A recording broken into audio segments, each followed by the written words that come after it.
Hey guys, welcome back to the normal distribution. I'm going to do some more examples. All of these examples came from the New York State Regents in Algebra 2, and most of them require a graphing calculator, so I'm going to show you every step using the graphing calculator. So let's get started. The mean intelligence quotient, which is an IQ score, is 100 with a standard deviation of 15. So I hope everybody remembers my video and the notations. So in this case here, mu is equal to 100 and the standard deviation is equal to 15. You should know these symbols by now because we did a lot of these problems. It tells you that it's normally distributed. That automatically tells me that I need to draw this curve. A picture is very, very, very important. You're going to put down 100, which is the average, straight down the middle.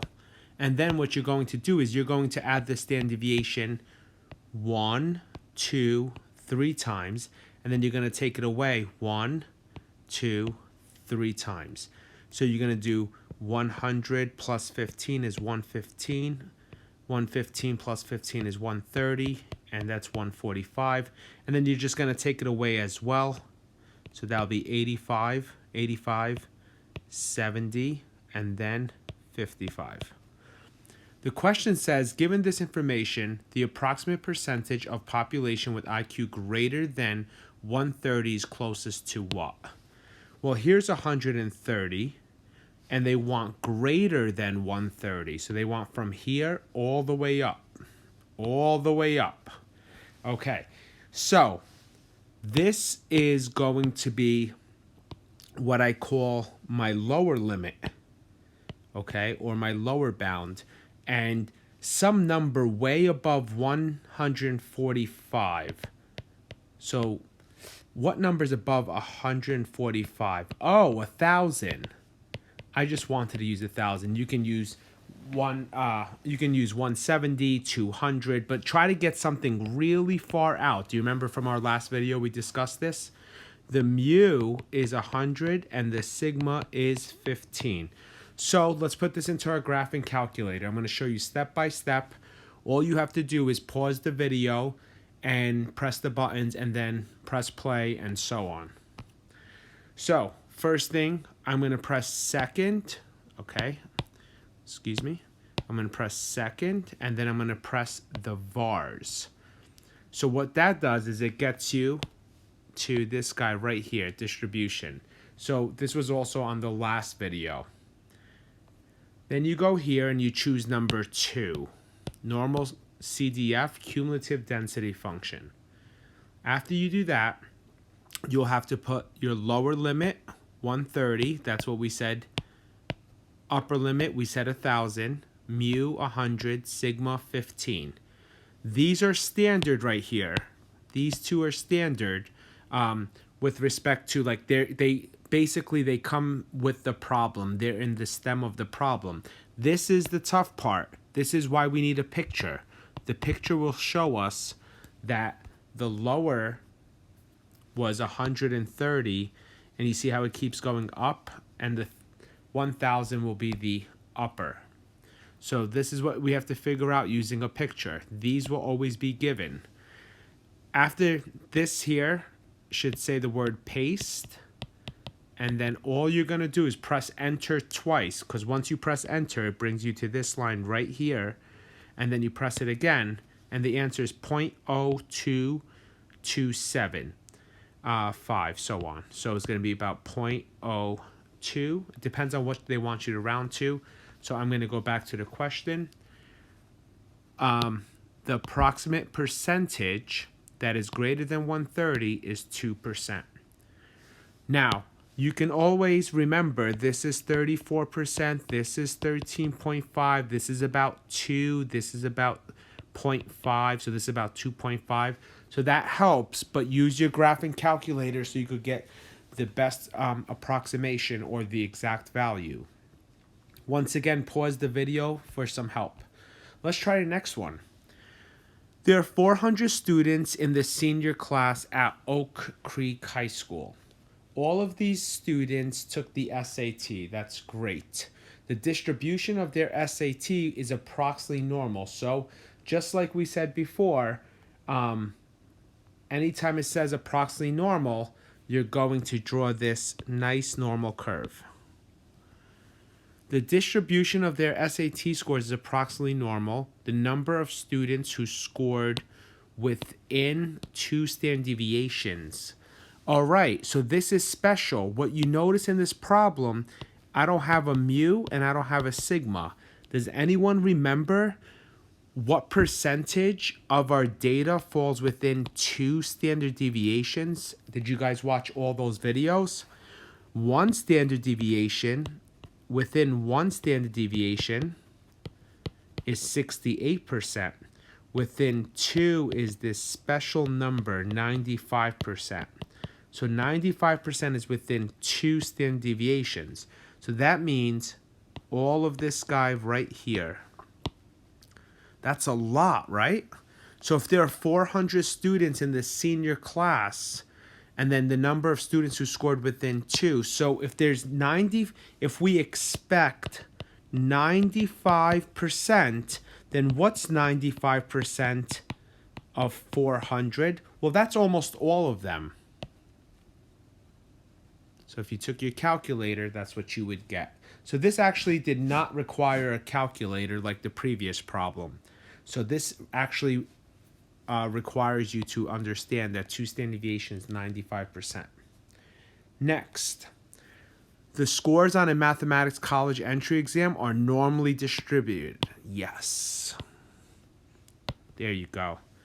With the mean of 68, okay, and a standard deviation of 7.2. I need to jot that down somewhere. So I'm going to put 62 here. I'm going to add 7.2 there. So that's going to give me 75.2. And then so on and so on. Okay. And then do it again and again. And you guys should fill these in. Okay. I don't have a calculator in front of me. And it's pretty late. So here we go, guys. Students scoring higher than 1 standard deviation above the mean will not be enrolled in the mathematics tutoring program. Okay, so students scoring higher than 1 standard deviation above the mean. That's actually why I stopped, because I already thought about the problems before I started recording myself doing the problems. So I stopped here. Anyone who scored higher than 75.2, then they're not going to get tutoring. How many of the 750 incoming students can be expected to be enrolled in the tutoring? Okay, so guys, don't ever worry about this number 700 until the end. Don't ever worry about 400 until the end. Did you notice how we first found in this case the 95%? Well, I need to find the percentage first. Well, I have a graphing calculator for that. Anybody wants to tell me what the lower bound is? Well, the lower bound is this guy. Anybody remember what the upper bound is? All the way up. I'll say 1,000. Well, can I say 100? Sure, but I'd rather be really, really safe and do 1,000. So let's just go to our calculator. First, you're going to go to second, then you're going to hit the vars to get the distribution. Once you get there, you're going to go to number 2, which says normal CDF. You're going to put the lower and then the upper. 75.2, 1,000. Then you're going to put your 68 and 7.2, and then you're going to hit paste. Once you do that, you're going to get about 15.87%, right, guys? So 15.87%. But that's not the question. The question didn't say what percentage will not be enrolled in the tutoring. Oh, I'm sorry. This is actually a trick. I misread it. Let's see. Students scoring higher than 1 standard deviation above the mean will not be enrolled. How many of the 750 incoming students can be expected to be enrolled? Okay, That's fine. I'm just going to subtract it at the very end. So right now, 15.87% cannot be enrolled. Once you do that, you take that and you times it by this guy right here. That's 119. That cannot be enrolled. Okay? Of the 750 people, 119 cannot be enrolled. So 750, and we're going to take away, that looks like it's going to be something like 750 minus 119 is probably like 631. That's what that looks like. Okay, 631. So don't be fooled. I almost got caught. I actually did not almost get caught. I did the problems before I started. All right, so this is how many will not be enrolled. Okay, this is how many are enrolled. Now, the other trick is that there's only 28 multiple choice, or 26, one or the other, I can't recall. So once you start getting towards the end, you have to be very, very careful with the wording. So I hope that was good, and I hope you guys understood that. Let's do, I believe this is my last one or my second to last one. The score of a recent test taken by 1,200 students. Remember, we're going to hold that number for the end. We have to find the percentage first. Has an approximately normal distribution with a mean of 225 and a standard deviation of 18. So I'm going to add 18 3 times to 225 and then take it away. I should have had my calculator. That's okay. That looks like 243. And then if you add 18 more, it's like 261. And then if you add 18 more, it's like 279. And then you're going to take away 18. It's almost like taking away 20. So that's going to be 207. And then you're going to take away 18 again. And that's 189. And then you take away 18 again. That's 171. So that's what that looks like. And now, guys, if we take a look, where's 200? Somewhere right there. Where's 245? Somewhere right there. You need your calculator, otherwise you cannot do it. Let's read the problem.